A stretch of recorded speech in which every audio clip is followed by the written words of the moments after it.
Quand le cyberharcèlement démarre sur Internet, ben, on ne sait plus l'arrêter, ça passe de mur en mur, et vraiment, encore une situation était de on ne peut pas l'arrêter, ça continue, ça continue. Un gros problème. Il y a eu un manque de retour d'un service, donc l'importance du partenariat. Il y a eu l'idée que l'expulsion définitive d'un élève n'était pas une bonne idée parce que ce n'est que déplacer le problème. Je continue comme ça? Alors, tous les élèves ne sont pas capables de jouer des jeux de rôle. Donc il faudrait apprendre aux élèves à pouvoir jouer des jeux de rôle. Il y a toute une éducation à ce niveau-là. En fait, la difficulté des adultes à se situer face à Internet, face à Facebook, à maîtriser l'outil informatique. Et la difficulté à l'école à se positionner par rapport à Internet. Est-ce que c'est avec tous les problèmes sur Internet, est-ce que c'est mon problème ou est-ce que c'est le problème de la vie privée des familles? Dernière difficulté, pour les enseignants, ils sont trop habitués à transmettre un savoir, et donc entrer en contact avec la classe et les élèves, pour eux, c'est pas facile, ils sont mal à l'aise bien souvent. On a vu dans cette situation qu'on a travaillé avec le harceleur, le harcelé, mais on a ainsi peut-être un petit peu les côtes qui n'ont pas été fort concernées, pas suffisamment peut-être. Dernier argument, derrière l'ordinateur, il y a une sorte d'anonymat ou d'illusion d'anonymat. Il faudrait pouvoir travailler, dénoncer et évoluer, parce que ce n'est pas correct. Merci. Oui, moi j'étais dans l'atelier organisé par le service de médiation scolaire qui a vraiment essayé de croiser les regards. Et donc chacun est venu avec une situation qu'il avait rencontrée. Première chose qui apparaissait dans les freins, qui était en fait les participants relisaient les situations vécues à la lumière de ce qu'ils avaient entendu le matin. Et donc ce qu'ils avaient entendu les éclairait, ça c'était intéressant. Entre autres, l'invisible visibilité a été reprise, le fait que les adultes ne voient pas, et donc l'importance d'avoir un regard extérieur. Et on a vu plusieurs situations où c'est quelqu'un d'externe à la classe qui donnait le signal d'alarme. Autre frein, la banalisation des faits par les adultes, par l'école, est mise en lien avec le fait que l'école, dans ce type de situation, vous fait des solutions rapides, très vite, parce que ce qui reste important, c'est le pédagogique, plutôt que le relationnel. La loi du silence qui a été remise en exergue, et entre autres par la peur d'aggraver la situation. Donc la loi du silence, aussi bien de la part de la victime que de la part des spectateurs, la peur d'aggraver la situation. Et surtout, le sentiment de ne pas savoir comment avoir pris sur ce qui se passe. Par contre, ce qui était identifié comme facilitateur... Non, ça sera pour l'intervention suivante. On vous écoute pour continuer avec les freins et les limites des interventions. Oui, donc moi j'étais Bien dans le micro, s'il vous plaît. le centre local de promotion de la santé du Brabant-Wallon, où on a divisé en 3 tables.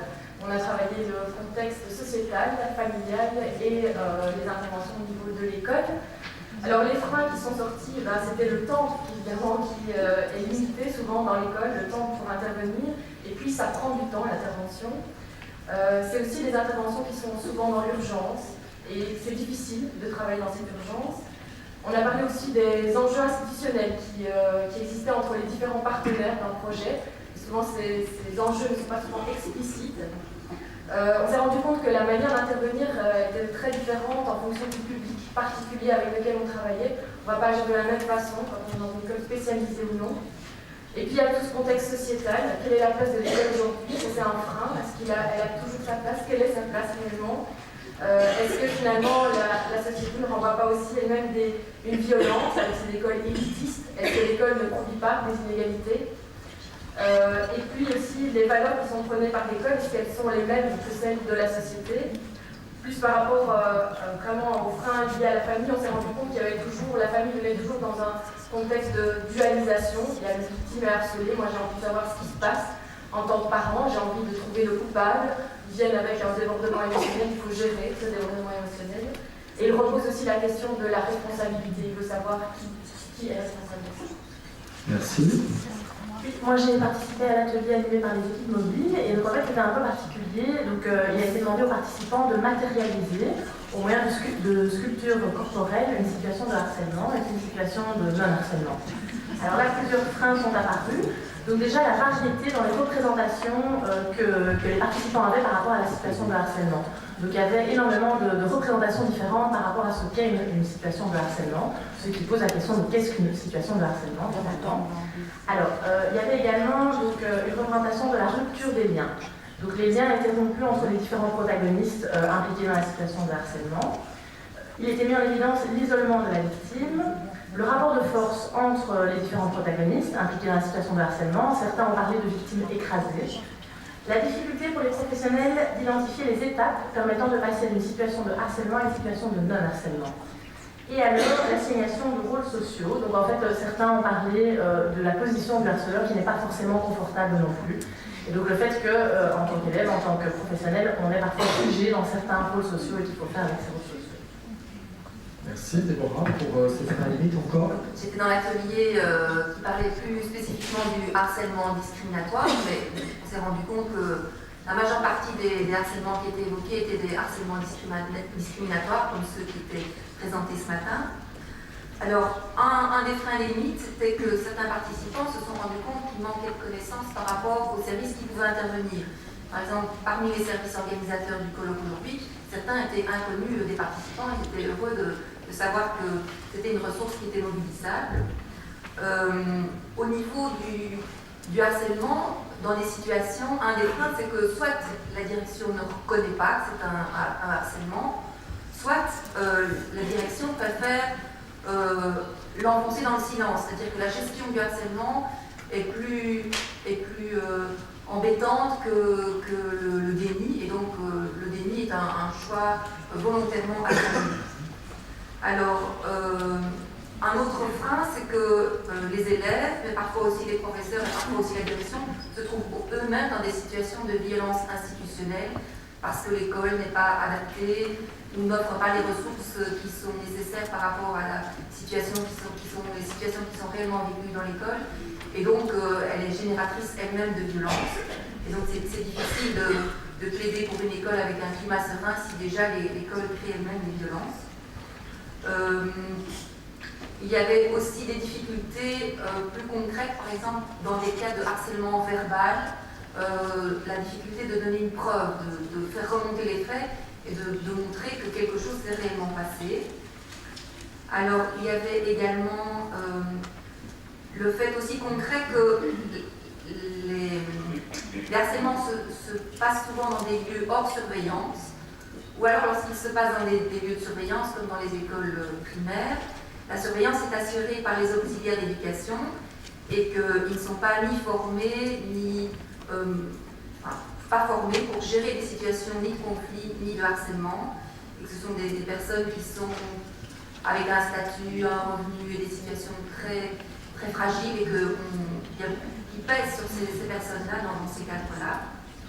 Et alors aussi le fait que souvent le harcèlement est un ensemble de petits problèmes à gérer et qu'on a l'impression que les réponses qui sont proposées sont des réponses pour réagir à des situations graves. Et donc on est parfois plus démunis par rapport à des petits problèmes qu'à des gros.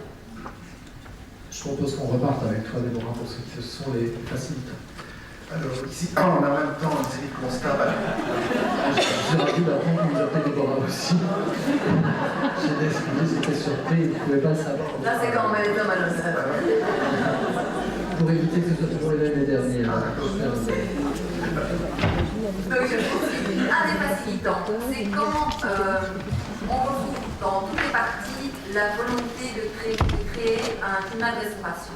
Donc on n'est pas dans la focalisation de la punition ou de l'exclusion, mais vraiment une volonté de restauration et qu'on prend en compte à la fois la victime, à la fois l'auteur et à la fois toutes les personnes qui gravitent autour, que ce soit les élèves pro-victimes, les élèves pro-harceleurs, mais aussi l'enseignant, aussi les éducateurs, donc que ça soit une prise en charge qui soit globale.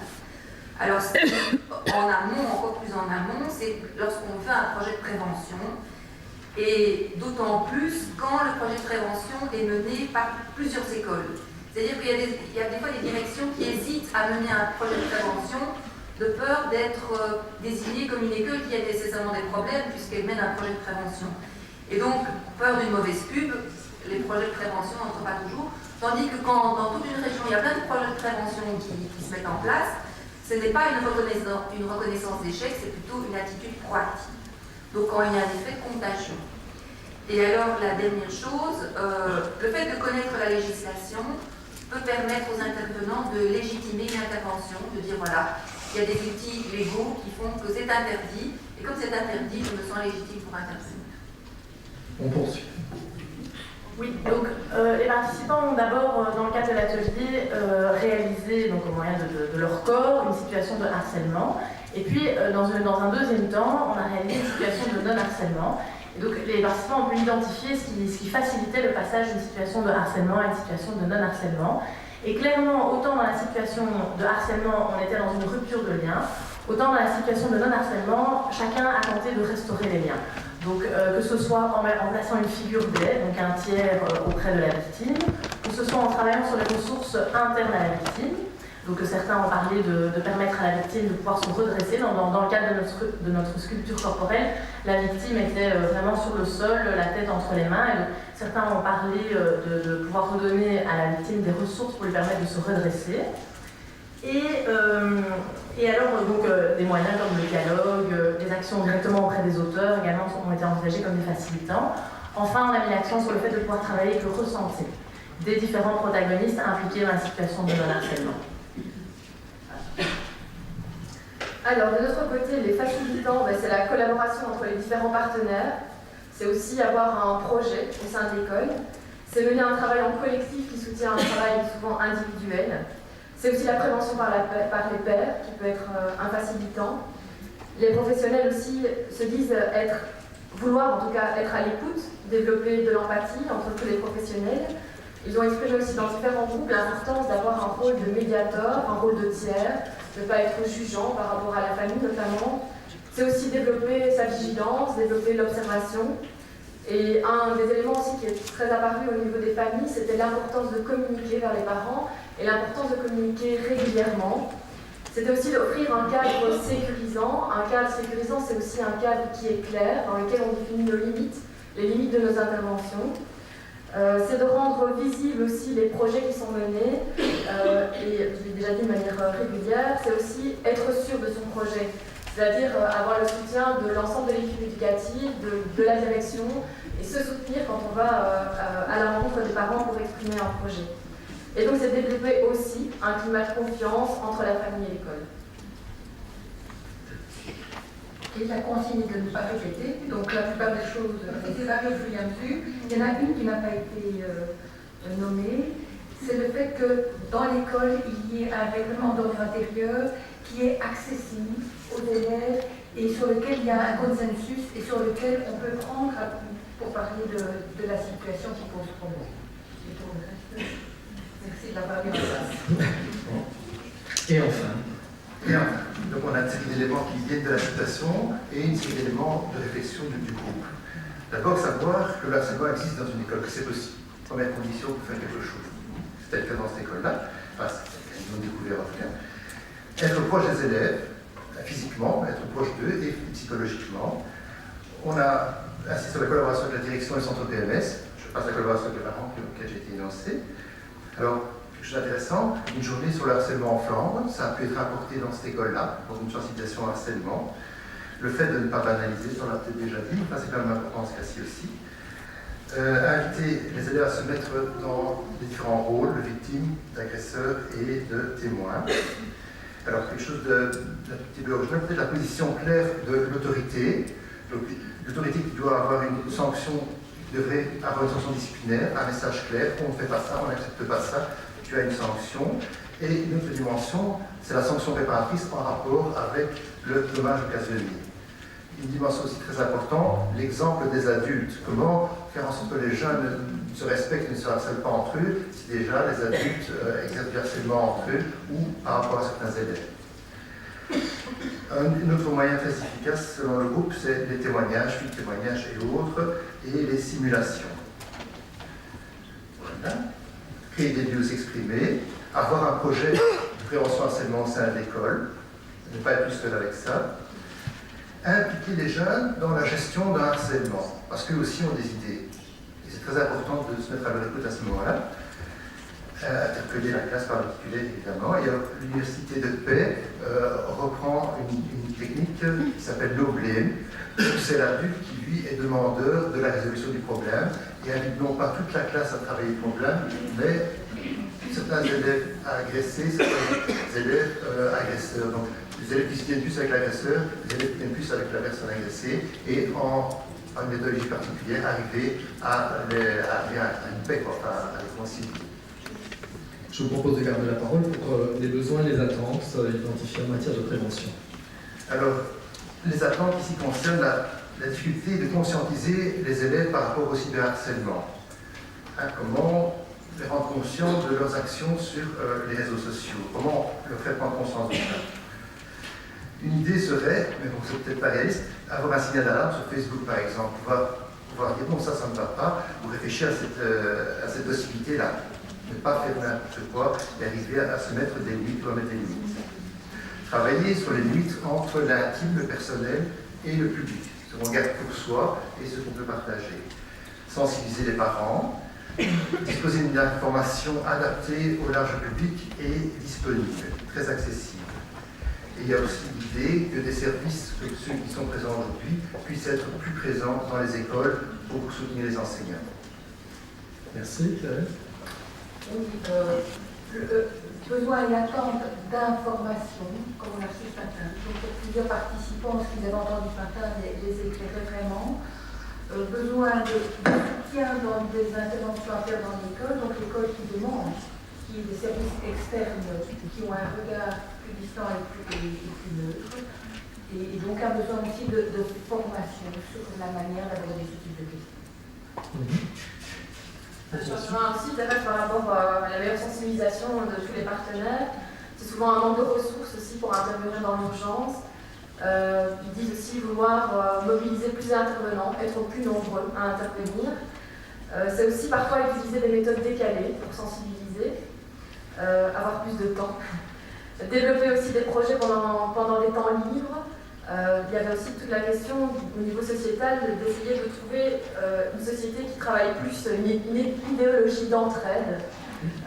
Voilà, essayer aussi de développer un parrainage, un système de parrainage, un référent au niveau des professeurs. Et c'est peut-être aussi changer parfois le rôle du professeur, qui pourrait être celui parfois d'avoir des moments plus conviviaux avec ses élèves et d'aller manger un bout et d'avoir un climat de confiance. Oui, donc nous l'avons vu, les situations de harcèlement sont spécifiques et multiples. Donc là, le groupe a insisté sur l'importance de prendre en compte cette spécificité de chaque intervention pour chaque situation de harcèlement. Il a également porté attention autant aux victimes qu'aux auteurs, qu'aux témoins du harcèlement, de pouvoir nommer le phénomène de harcèlement, ce qui favorise la mise en place d'un travail de suivi et d'accompagnement.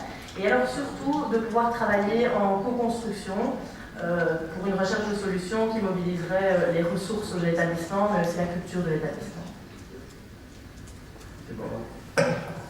Alors pour le dernier groupe, il y avait des propositions, des besoins et des attentes qui passent vraiment du niveau micro au niveau macro.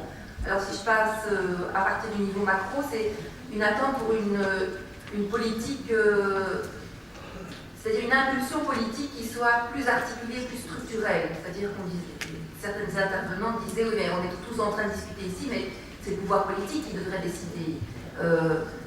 Nous, on peut intervenir au niveau de la classe, au niveau de l'école, il faudrait quelque chose de beaucoup plus large. Alors, on parlait d'information initiale et continue des enseignants, et notamment sur la spécificité de gestion de conflits, toute une imbrication, une complémentarité et un réseautage entre les différents intervenants. C'est-à-dire qu'on voyait bien qu'il y avait différentes possibilités d'intervenants, mais on ne voyait pas tellement dans quelle mesure il pouvait y avoir un chaînage et un lien entre les actions de ces différents intervenants. Alors, de travailler avec les enfants depuis la maternelle, que lors d'une intervention, on puisse travailler sur la relation et sur la médiation, et travailler sur la médiation bien quand on n'a pas nécessairement... bon, là, je ne sais plus ce que je veux dire. Voilà. Même quand on n'en a pas besoin, voilà, je vois ça. Et alors, au niveau micro, la difficulté, les besoins, c'est de pouvoir trouver une réponse adaptée lorsqu'on a un cas avéré, c'est-à-dire on est dans une situation de harcèlement, trouver la réponse qui est adaptée, c'est-à-dire une réponse qui répare plutôt qu'une réponse qui évacue.